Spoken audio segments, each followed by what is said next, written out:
না না না ছিল আপু আপনি না না এটা করেন না আপু আপনারা শুনেন না এটা ঘুষের খারাপ করবে আমরা বন্ধুদের মতো আমি জানি আর আপনি জানেন আর ওই যে উপরে বরিতে হাতে জানেন না কেউ জানবো না এইটাতে বেজাল হয়তো আরো বাড়বো নইলে আরো কমবো তো হিয়ার তো আমার এই মুসলমান আমি দুই ফুটের তো বাড়িতে যে আমি সাংবাদিক আছে তারও টাকা দিচ্ছি এটা জীবনও শুনতে না এটা বড় বিষয় না ব্যবহারটা আমাদের ভালো লাগছে আপনি টাকা না ছাড়া কি আপনি নিয়ন্ত্রণে আছে শুনেন মত আচ্ছা বোন আমি টাকা আমরা টাকা নিই না প্লিজ আমি সত্যি আমি টাকা নিই না বোন আমি টাকা নিই না প্লিজ আপনি আচ্ছা বোন আপনি আমাদের অফিস থেকে সেগুলো চাই দিদার ভাই প্লিজ টাকা দিবেন না দূর ভাই আপনারা আসলে মানে সম্পর্কটা নষ্ট করতে চান এসব টাকা দিয়ে দূর আমরা আসছি আপনাদের এখানে একটা ঘটনার পারপাসে আসছি আপনি টাকা চাইনি দূর কাঁদে আরে মামা ধর্ষণ চেষ্টার ঘটনাটি ধামাচাপা দিতে সাংবাদিকদের ঘুষ দিয়ে ম্যানেজ করার ব্যর্থ চেষ্টা করেন ধর্ষণের চেষ্টার অভিযোগে অভিযুক্ত গরুর ব্যাপারী দিদার ও তার স্ত্রী কি ভাই শোনো রে এদিকে আসেন আমি একটা সত্যি কথা কথা দিতে পারি আমি টাকা চাইছি তাহলে আপনি টাকা কেন আনছেন নোয়াখালী কবিরহাট উপজেলার ধানসিঁড়ি ইউনিয়নের ২ নং ওয়ার্ডের বাসিন্দা তবে নাম পরিচয় গোপন রেখে বিচারের দাবি ভুক্তভোগী গৃহবধূর পরিচয় গোপন রাখলে তো ভাই আমার কাছে সত্য কথা বলি আর কি অনেকটা কথা আমরা বুঝেন বেশি মহিলা মানুষ আমাদের যদি অনেকটা কথা বাদিয়ে একটা মামলা করি তো হেরা যদি জানে তো হেরা আবার আমার হামলা আমি তো করবো না হেরা আমি গরিব মানুষ ভাই যদি আপনারা আমার একটু বিচার করতে পারেন বা হেরে শাস্তি দিই বা হেরে যদি এটা আপনারা কিছু করতে পারেন ইটভাটার শ্রমিক হিসেবে দাদনে কাজ করেন ভুক্তভোগী গৃহবধূর স্বামী গৃহবধূর অভিযোগ তার স্বামীর সাথে আর্থিক লেনদেনের সুবাদে প্রায় তার বাসায় আসা যাওয়া করতেন লম্পট দিদার আমার স্বামীর লগে দিদার বলি নাম ওর লগে লেনদেন আছে বুঝলেন না আমাদের বাড়ি ওই গৃহবধূর স্বামী ইটভাটায় কাজ করতে গেলে গৃহবধূকে একা পেয়ে ধর্ষণের চেষ্টা চালায় লম্পট দিদার গৃহবধূর সাথে দস্তাদস্তির এক পর্যায়ে ব্যর্থ হয়ে সে এলাকায় বিষয়টি রটিয়ে দেন এতে বড় ধরনের আঘাত আসে গৃহবধূর সম্মানের উপর এমনটাই জানান এই গৃহবধূ একদিন সে আমার লগে আচরণ করছে মানে একটা জিনিস হচ্ছে কি খারাপ আচরণের চেষ্টা করা আর একটা হচ্ছে খারাপ আচরণ করে ফেলা আকাশ পাতাল পার্থক্য সে কি মানে খারাপ কাজ করে ফেলছে নাকি খারাপ না হে খারাপ কাজ আমি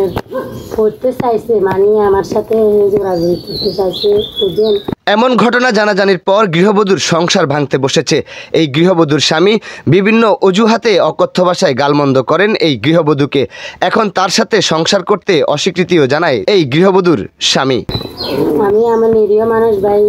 আমি ছেলে মেয়ে তিনগালে করেছি আমার স্বামী এখন আমার নিয়ে সেটা নিয়ে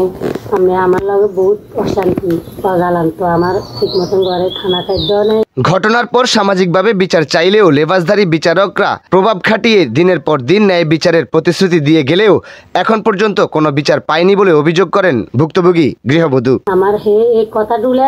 সে আবার সবাইকে জানাইছে বুঝলেন কে জানাইছে সে জানাইছে দিদার জানাইছে জানানোর পরিবর্তনে আমাদের এর বাপের তোর স্বামী নিষেধন হে ভাই ভুল করক যাই করক সে আমরা এটা ভাঙি দিব কে বলছি এটা ভাঙি দিব তো সে ভাঙবে না ঘটনাটি ঘটে গেল বছরে তৎকালীন সময়ে ক্ষমতায় ছিল আওয়ামী লীগ সরকার সেই সময় দিদারের ভাই দুলাল আওয়ামী লীগের প্রভাবশালী নেতা হওয়ায় বিচার পায়নি এই গৃহবধূ আওয়ামী লীগের ক্ষমতা দেখায় বইয়ে নোয়ালি আর ভাঙে না এটাই আলি আর কষ্ট করে আইসলেন না আমাদের গোষ্ঠীর বাসায় যদি পারেন আমার একটু উপকার করবেন জীবনে আপনার নাম থাকে আপনার লাগে অভিযোগ করতাম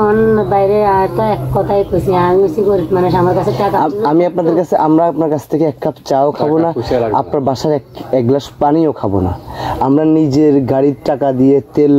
ঘুইরা তেল পোড়াইয়া আমরা আপনাদের উপকার করার গণমাধ্যম কর্মীরা এমন অভিযোগ আমলে নিয়ে অনুসন্ধান চালায় কথা বলতে চায় স্থানীয়দের সাথে কিন্তু দিদারের পরিবার এতটাই প্রভাবশালী যে ভয়ে এলাকায় কেউ মুখ খুলতে চায়নি আমি আসার কোনো টার্গেট ছিল না আমার তো ফোন করে আনাইছে এবার আমরা স্পষ্ট উত্তর জানতে ধানসিঁড়ি ইউনিয়নের ভাঙতিরগোড়ায় দিদারের বাড়িতে গেলে তিনি উল্টো অভিযোগ ছুড়েন গৃহবধূ ও তার স্বামীর দিকে তিনি জানান তারা আমার পাওনা টাকা না দিতে এমন অভিযোগ দিচ্ছেন তার ওয়াইফ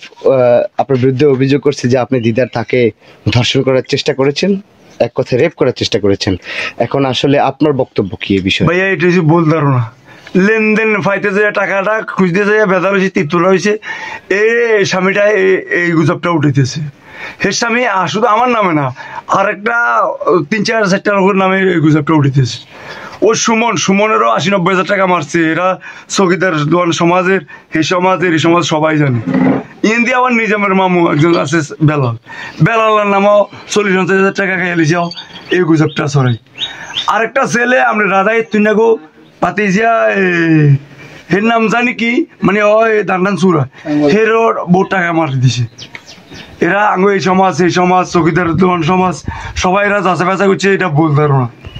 হরে এটা মিটে যাবার টাকাটা দিয়ে দিব, আজ পর্যন্ত টাকাটা দিতেছে না।